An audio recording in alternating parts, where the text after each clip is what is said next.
Hello everyone! Happy Monday morning! How's everyone doing, guys? I hope you are all well and safe. Well, today we decided to go here in the basketball court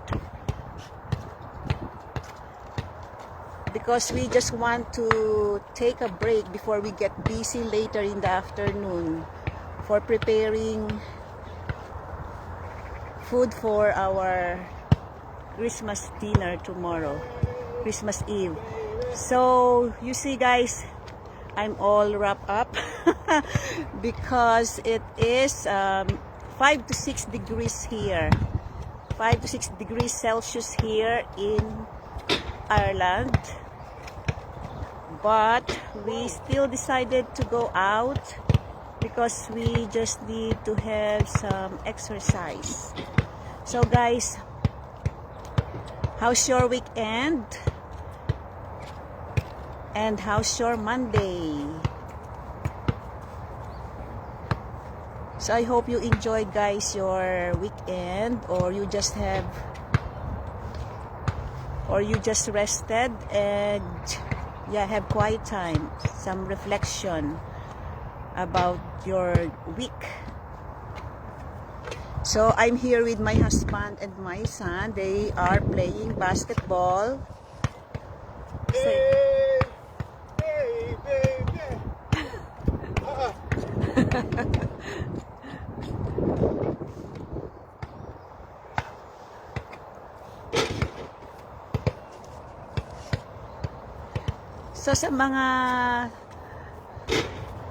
for those people who are watching me right now, guys, I hope you are all doing well, and thank you for watching me.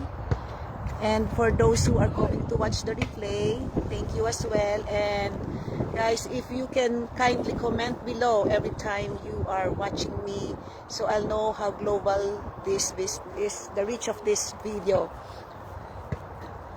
So as you can see, I'll show you the surroundings. You see, before, maybe few months ago, there is a car wash there at the very end. But since we seldom go to this basketball court because it's always busy every time we go here in this place, so we are always going at the back because there's also a basketball court in there. So that's why we always go at the back, and we didn't realize that it's gone, the car wash. So today is Monday, but then since it's nearly holiday here, and people are busy preparing for things for Christmas. So as you can see,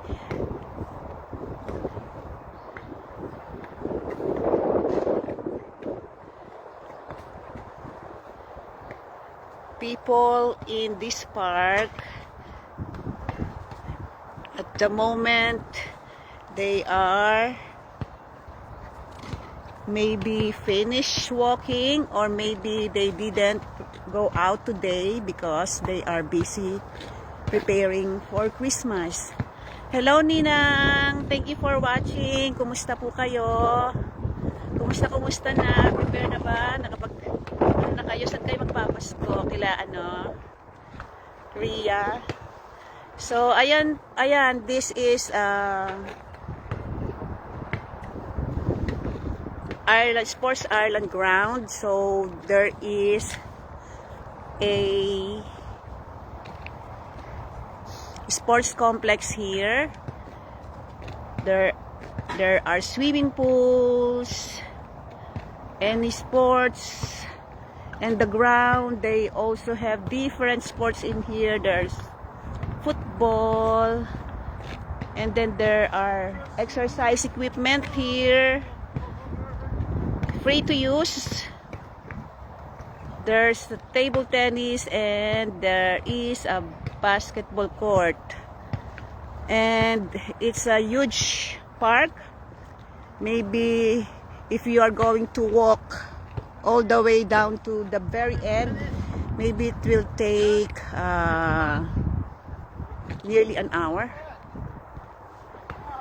So at the moment this park is quiet.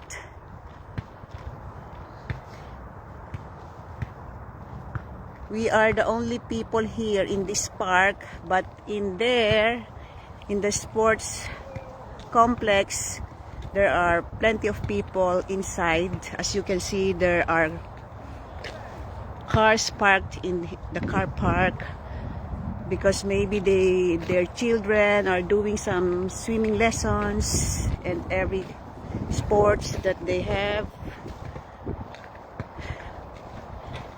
Today is a very cloudy day and it's chilly, but it's still a good day.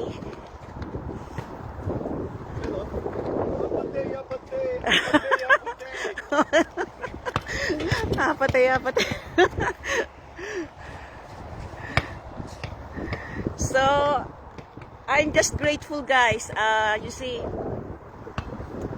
few years ago when I was working in retail, I cannot do this kind of things. As I was always telling you guys, during these seasons is very busy in those industries. So I was not able to have this kind of day. I'm always working, and it's quite sad because your family are all at home, and then you cannot be with them because you are working and you don't have any choice because you need to earn money in order to earn a living here and to survive, because life here is very expensive. So I'm just grateful that I found this online business. You see, guys, it's really life-changing. It is, oh my, the basketball, okay. Okay, kick. So yes, this business is very flexible because it is online, and besides, people who have no experience or technical skills are also doing this business because we have our training in video form, we have one-on-one mentoring and coaching, and a support from local community. Ganon po kaganda. And since it is online, yung anak ko talaga, since it is online, we are only using our laptop, or most of the time our mobile phone and an internet connection. So you can bring it anywhere, anytime you go. And this business is also working in the background because we have a marketing system that runs in automation. So guys, yun lang po. I was just trying to hop on very quick here before I do my exercise routine. We need to keep exercising. We need to have a regular exercise routine so we will get healthier and happier, because if you are healthy you will be happy. Because good health is our real wealth, guys. So yun lang po, and advance happy Christmas, and may the spirit of the Christmas season be with you and your family all year round, guys. Thanks for watching. Have a blessed day, and ingat po palagi dyan, and God bless you all. Bye!